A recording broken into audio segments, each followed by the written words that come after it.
چوتھے روز بھی سب کچھ معمول کے مطابق ہی رہا اور شام کے وقت امینہ کے ساتھ فرید آ گیا۔ لڑکیوں کو کھانا کھلانے کے بعد روز کی طرح کمرے میں بند کر دیا گیا۔ وہ تینوں بہت دیر تک جاگتی رہیں اور باتیں کرتی رہیں اور پھر سو گئیں۔ رات کا نہ جانے کون سا وقت تھا جب آوازیں سن کر ماجدہ کی آنکھ کھل گئی۔ کمرے میں لالٹین کی لو اونچی کر دی گئی تھی جس کی وجہ سے روشنی تیز ہو گئی تھی۔ امینہ کمرے میں موجود تھی۔ مومنہ جاگ چکی تھی اور آمنہ فردوسی کو جگا رہی تھی۔ فردوسی سے پہلے ہی ماجدہ جاگ گئی تھی۔ چلو جلدی سے ہوشیار ہو جاؤ۔ شاباش، امینہ ان تینوں سے تحکمانہ انداز میں کہہ رہی تھی۔ اٹھ جاؤ، ہمیں یہاں سے چلنا ہے۔ کہاں؟ ماجدہ کی زبان سے بے ساختہ نکلا۔ ہمیں کہاں جانا ہے؟ خدا کی زمین بہت وسیع ہے۔ امینہ نے گول مول سی بات کی۔ آدمی وہیں جا کر رہتا بستا ہے جہاں اسے سب سے زیادہ آرام ملے۔ ہم بھی وہیں چلیں گے جہاں ہم سب سے زیادہ خوش رہیں گے۔ میں سب سے زیادہ خوش اپنے ماں باپ کے گھر میں رہوں گی۔ ماجدہ نے فوراً کہا، مجھے میرے گھر پہنچا دو۔ اور مجھے بھی میمونہ اور فردوسی نے باری باری کہا۔ گھر بھی پہنچا دیں گے، امینہ نے وہی گھسا پٹا جواب دیا اور لڑکیوں کے ساتھ کمرے سے باہر نکل آئی۔ باہر برآمدے میں شاہ میاں اور فرید موجود تھے۔ شاہ میاں کے ہاتھ میں ایک گن تھی اور فرید کے ہاتھ میں ایک بھاری سی لاٹھی۔ ماجدہ نے ان دونوں کو کبھی اس طرح مسلح حالت میں نہیں دیکھا تھا۔ ڈرو مت، شاہ میاں نے مسکراتے ہوئے ان لوگوں سے کہا۔ یہ تمہارے لیے نہیں ہے، اس نے گن کو ادھر ادھر لہراتے ہوئے کہا۔ یہ تم لوگوں کو نقصان پہنچانے کے لیے نہیں ہے بلکہ تمہاری حفاظت کرنے کے لیے ہے۔ لیکن اگر تم نے کوئی بے وقوفی کی حرکت کی تو بری طرح ماری جاؤ گی۔ کسی لڑکی نے اس کی کوئی بات کا جواب نہیں دیا۔ ماجدہ بہت زیادہ سہمی ہوئی تھی۔ صاف نظر آ رہا تھا کہ اب کوئی اور نیا عذاب ان لوگوں پر مسلط ہونے والا تھا۔ رات کے گہرے سناٹے میں ان کو اس پوری سرار کمرے سے نکال کر کہیں اور لے جا رہا تھا۔ تینوں لڑکیوں کے پاس سامان نام کی کوئی چیز نہیں تھی۔ میمونہ کو اسکول سے واپسی کے وقت اغوا کیا گیا تھا اور اس کے پاس اسکول کا بستہ تھا، لیکن یہاں آ کر ہوش سنبھالنے کے بعد اس نے اپنے بستے کو ایک بار بھی نہیں دیکھا تھا۔ خدا جانے ان لوگوں نے اسے کہاں پھینک دیا تھا۔ فردوسی اور ماجدہ کے پاس تو کوئی سامان نہیں تھا۔ وہ سب لوگ مکان سے باہر آ گئے۔ چاندنی رات تھی، فضا میں میٹھی میٹھی سی خنکی گھلی ہوئی تھی۔ گھر کے دروازے کے سامنے ایک بیل گاڑی کھڑی ہوئی تھی جس میں آگے کی جانب ایک لالٹن لٹک رہی تھی۔ گاڑی باندھ کی شکل صاف نظر نہیں آ رہی تھی کیونکہ وہ منہ پر ڈھاٹا باندھے ہوئے تھا۔ گاڑی میں بیٹھ جاؤ، امینہ نے لڑکیوں کو حکم دیا۔ تینوں سہمی ہوئی حد درجہ خوف زدہ لڑکیاں پیچھے کی جانب سے بیل گاڑی میں سوار ہو گئیں۔ ان کے بعد وہ تینوں بھی گاڑی میں سوار ہو گئے اور اس طرح بیٹھے کہ انہوں نے تینوں لڑکیوں کو اپنے گھیرے میں لے رکھا تھا۔ ان سب لوگوں کے بیٹھتے ہی بیل گاڑی وہاں سے روانہ ہو گئی۔ ماجدہ نے پہلی بار اس گھر کو باہر سے دیکھا تھا۔ کم روشنی کے باعث وہ اس کو زیادہ ٹھیک سے نہیں دیکھ سکتی تھی، لیکن اس کی دیواریں کافی اونچی تھیں۔ اس کے آس پاس درخت ہی درخت تھے۔ اس مکان کو شاید بستی سے دور جنگل کے قریب تعمیر کیا گیا تھا، لیکن شاید اس میں کوئی رہتا نہیں تھا کیونکہ اب یہ خالی تھا۔ اب کیا ہوگا؟ ماجدہ کے دل و دماغ پر ہتھوڑے برس رہے تھے۔ اب تک جو کچھ بھی ہو چکا تھا وہ نامعلوم تھا، اور اب جو کچھ ہونے والا تھا وہ بھی نامعلوم تھا۔ سب کچھ بے خبری کی گرفت میں تھا۔ بیل گاڑی وہاں سے روانہ ہوئی تو ماجدہ نے اس مکان پر آخری نظر ڈالی جو رات کی تاریکی میں خاموشی سے سر اٹھائے ہوئے کھڑا تھا۔ اس اجنبی اور نامہربان مکان سے اسے کوئی انسیت نہیں تھی، کوئی لگاؤ نہیں تھا۔ یہ اس کے لیے قید خانہ تھا جہاں اس نے حالت اسیری میں چند روز گزارے تھے، اور اب یہ قید خانہ اس سے چھوٹ رہا تھا۔ اب شاید اسے کسی اور قید خانے میں پہنچا دیا جائے گا۔ وہ قید خانہ کہاں ہوگا اور وہاں اس پر کیا بیتے گی؟ ماجدہ کے ذہن میں بہت سے سوالات گڈمڈ ہو رہے تھے۔ وہ گہری نیند سے بیدار ہوئی تھی اور اس کا دماغ ابھی تک پورے طور پر حاضر نہیں تھا۔ اس اچانک تبدیلی کو پوری طرح سمجھنے میں اسے کچھ وقت لگ رہا تھا۔ گاڑی میں چونکہ ان تینوں لڑکیوں کے علاوہ وہ ان کے اغوا کندگان بھی موجود تھے۔ اس لیے وہ تینوں آپس میں کھل کر بات بھی نہیں کر سکتی تھی۔ رات کی نیم تاریکی میں وہ ایک دوسرے کی صورتیں بھی اچھی طرح نہیں دیکھ سکتی تھی۔ چاند کی ہلکی ہلکی اور ٹھنڈی روشنی میں وہ ایک دوسرے کے دھندلے دھندلے خد و خال ہی دیکھ سکتی تھی۔ بیل گاڑی میں بندھی ہوئی لالٹین سے نکلنے والی مریل سی روشنی ہی واحد روشنی تھی جو اس سارے فضا میں موجود تھی۔ ماجدہ کو اس جگہ کے بارے میں کچھ نہیں معلوم تھا جہاں وہ اب تک تھی، اور نہ وہ اس جگہ کے بارے میں کچھ جانتی تھی جہاں اب اسے اور میمونہ اور فردوسی کو لے جایا جا رہا تھا۔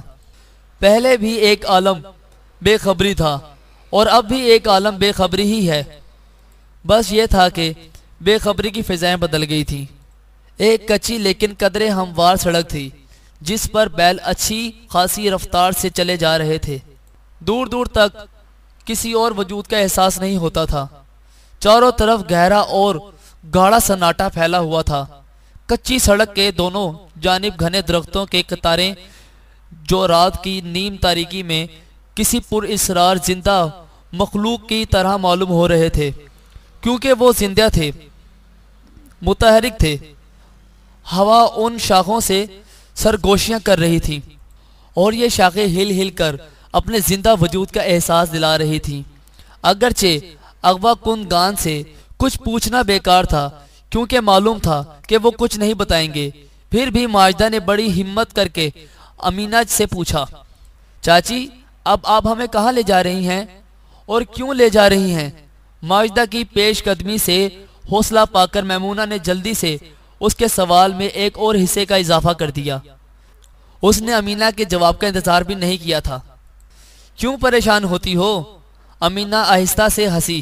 ماجدہ نے دیکھا کہ نیم تاریکی میں امینہ کا چہرہ اس کی اس پر اسرار ہنسی کے باعث کچھ اور بھی زیادہ کرہیہ ہو گیا تھا۔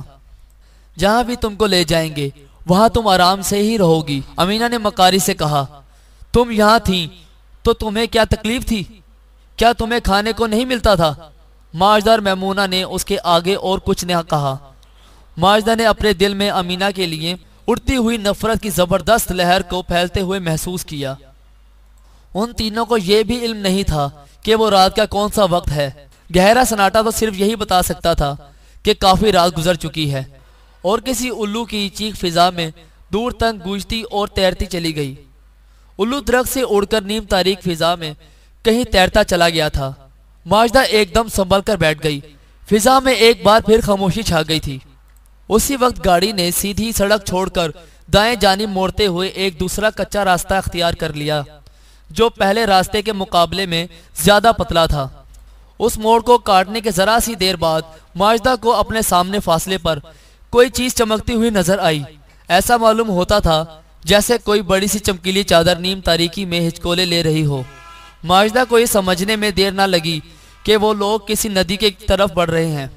الو کی چیخ نے میمونہ اور فردوسی کو بھی ہوشیار کر دیا تھا اور وہ دونوں بھی سنبھل کر بیٹھ گئیں۔ گاڑی ابھی ندی سے کافی فاصلے پر تھی کہ آسمان کا رنگ بدلنا شروع ہو گیا۔ گہری سیاہ رنگت میں جس میں ان گنت چمکیلے ستارے جڑے ہوئے تھے، کچھ تھر تھراہٹ سی شروع ہو گئی جیسے کوئی چیز اس سیاہ رنگت کے پیچھے سے باہر آنے کے لیے زور کر رہی ہو۔ رات دم توڑ رہی تھی۔ صبح کے طلوع ہونے میں زیادہ دیر نہیں تھی۔ ذرا دیر بعد ان کے سامنے دور تک پھیلی ہوئی ندی کا ایک منظر تھا۔ ندی کے کنارے بے شمار درخت تھے جنہوں نے جگہ جگہ سے ندی کو نظروں سے چھپا رکھا تھا اور سیاہ دھبے سے بکھرے ہوئے لگ رہے تھے۔ ہزار ہا چڑیوں کی چہکار سے فضا گونجنے لگتی تھی اور رفتہ رفتہ شور اتنا بڑھ گیا کہ لگتا تھا زمین سے آسمان تک چڑیوں کی اس شور کے علاوہ اور کچھ باقی نہیں بچایا۔ صبح کی ملگجی روشنی میں ندی کا ساحل اب قدرے صاف دکھائی دینے لگا تھا۔ بیل گاڑی تیزی سے ساحل کی طرف بڑھ رہی تھی اور پھر وہ ساحل کے بالکل قریب پہنچ کر رک گئی۔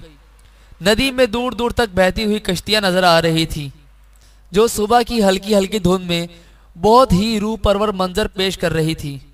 لیکن کوئی منظر روح پرور اسی شخص کے لیے ہوتا ہے جس کی روح میں تازگی اور مسرت کی کچھ رمق پہلے سے موجود ہو۔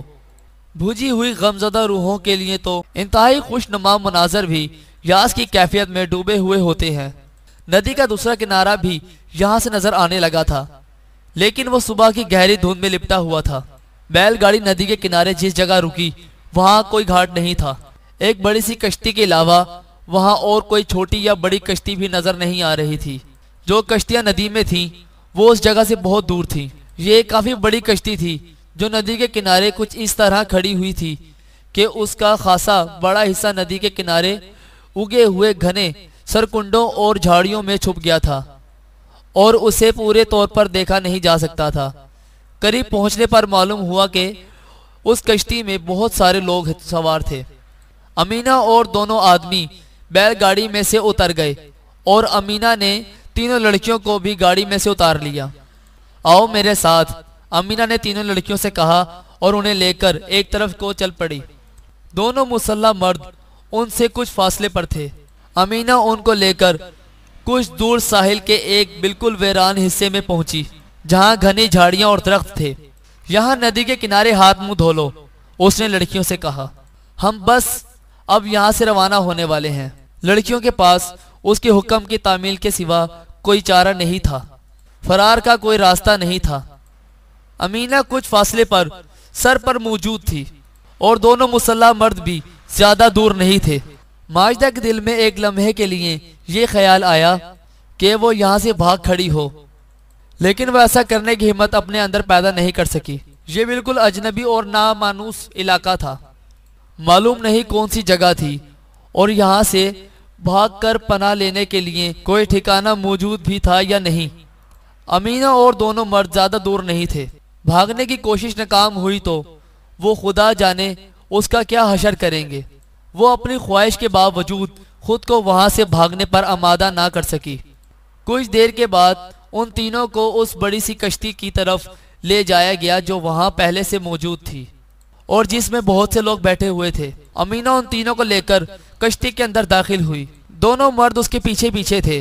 ماجدہ نے دیکھا کہ اس کشتی میں اچھے خاصے لوگ موجود تھے، جن میں کچھ عورتیں بھی شامل تھیں، لیکن کسی بھی عورت کے ساتھ کوئی بچہ نہیں تھا۔ ماجدہ بڑے غور سے ان لوگوں کا جائزہ لے رہی تھی جو کشتی میں موجود تھے اور ان کے بارے میں جاننے کی خواہش مند تھی کہ وہ کون تھے۔ اس نے اس سارے منظرنامے کا بڑی توجہ کے ساتھ مشاہدہ کیا۔ کشتی میں کوئی مسلح افراد یا پھر پہرے دار موجود نہیں تھے۔ کشتی کے جو مسافر تھے وہ خوف زدہ یا سہمے ہوئے نہیں لگ رہے تھے، بلکہ ان کے چہروں پر ایک قسم کی طمانینت کی جھلک دکھائی دے رہی تھی۔ ایک بات ماجدہ نے اور بھی محسوس کی، ان میں کوئی بھی بوڑھا شامل نہیں تھا۔ یہ سب جوان العمر لوگ تھے، خواہ مرد ہوں یا عورتیں، ان میں سے کوئی بھی بوڑھا نہیں تھا۔ بعض تو خاصے کم عمر لڑکے تھے اور باقی لوگوں میں 30-35 سال سے زیادہ کسی کی عمر نہیں معلوم ہوتی تھی۔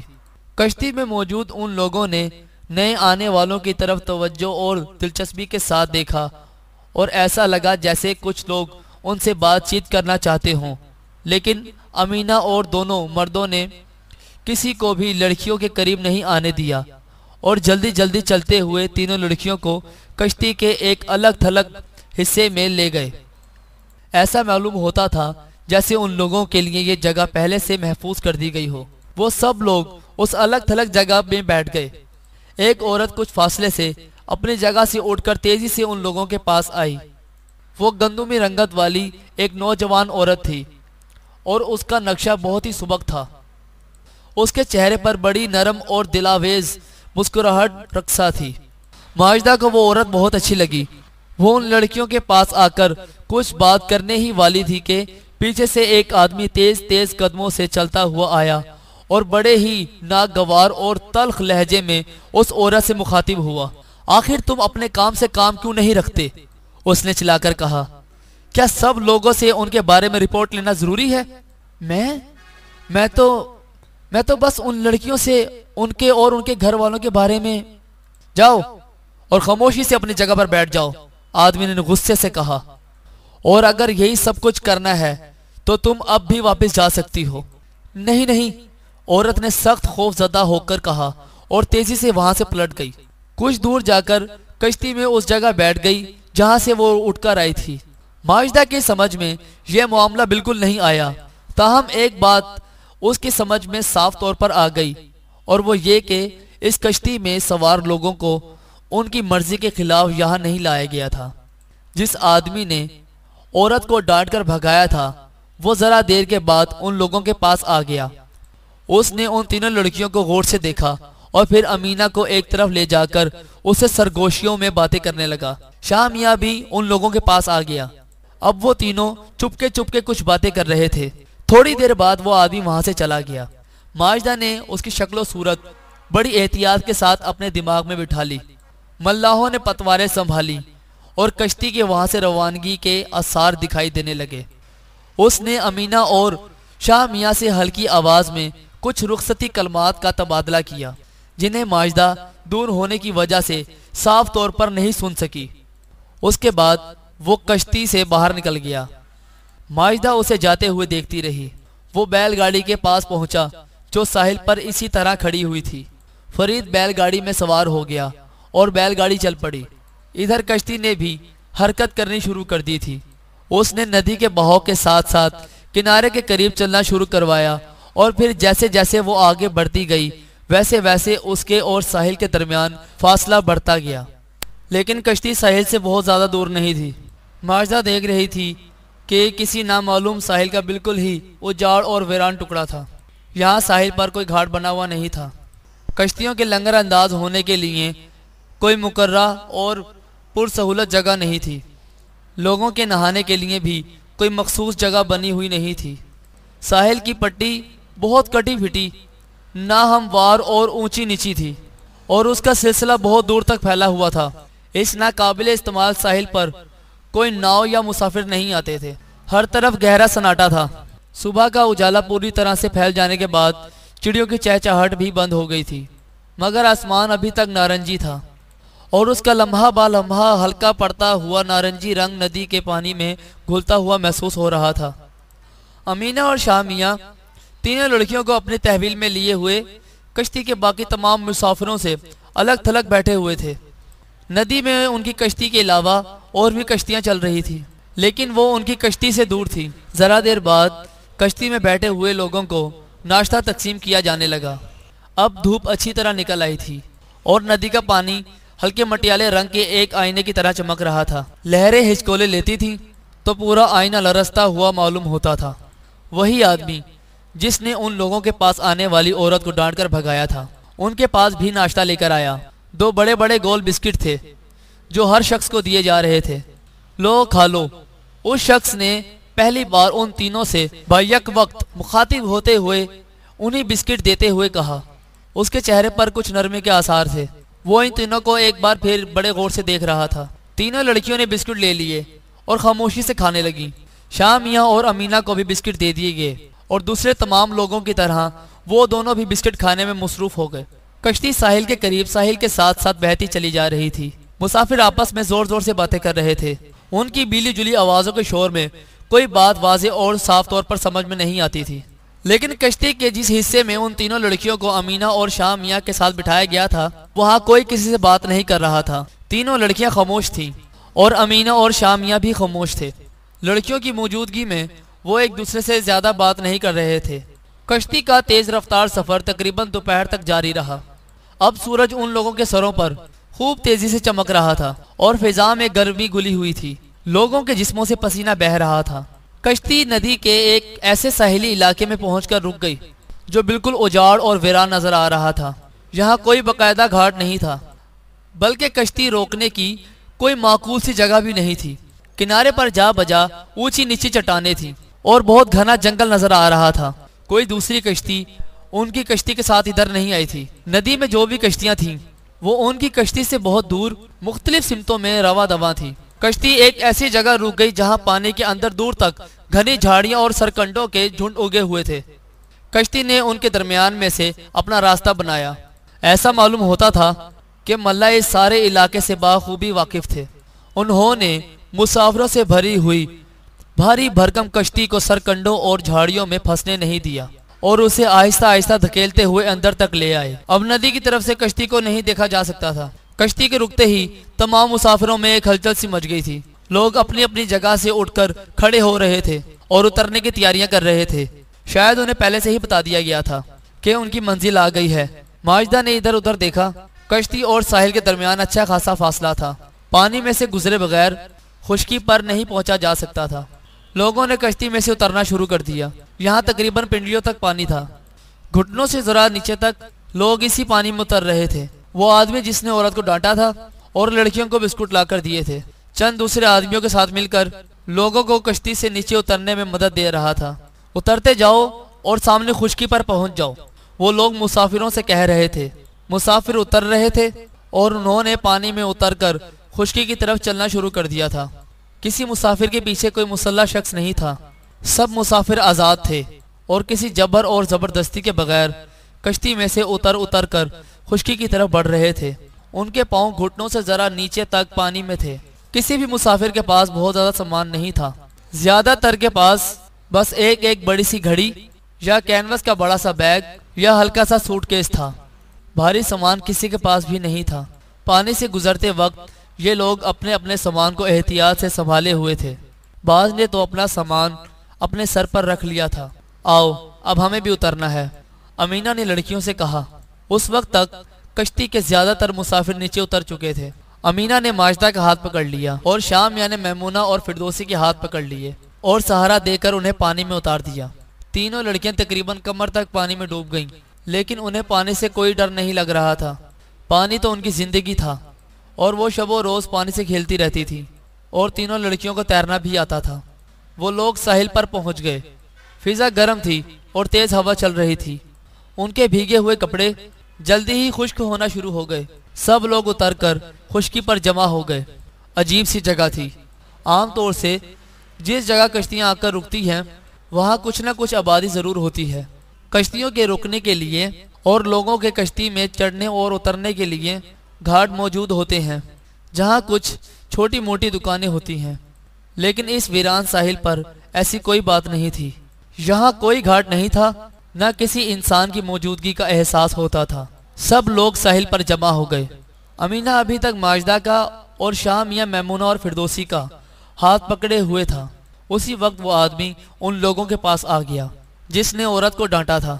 تم لوگوں کو ڈرنے اور گھبرانے کی ضرورت نہیں ہے، اس نے ایک نرم مسکراہٹ کے ساتھ لڑکیوں سے مخاطب ہو کر کہا۔